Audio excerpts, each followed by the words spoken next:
Bu to'rt polkali stelaj, bu perforatsiyalangan mayda teshikli tokchali modulli stelaj. Bu esa idish quritish uchun mo'ljallangan modulli stelaj. Har bir stelajning o'z vazifasi bor. Stelaj tanlashda faqat narxiga emas, qanday maqsadda ishlatilishiga ham e'tibor berish kerak. To'rt polkali stelaj qozon, idish va inventarlarni tartibli saqlash va og'ir yuklarni ham ko'tarish uchun mos.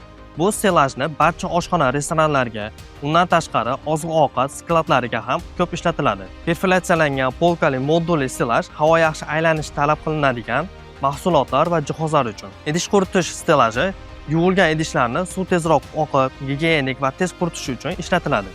Asosan moyka oldiga joylashtiriladi. Faiz Nerjiveka kompaniyasida restoran, kafe va ishlab chiqarish oshxonalari uchun har bir vazifaga mos, mustahkam, yuk ko'tarish quvvati yuqori va individual o'lchamda Nerjiveka stelajlari ishlab chiqariladi. 15 yildan beri 200 dan ortiq restoran, kafe, oshxona va turli skladlarga stelajlar yetkazib berganmiz. Agar sizga ham sifatli Nerjiveka jihozlari kerak bo'lsa, Faiz Nerjivekaga murojaat qiling.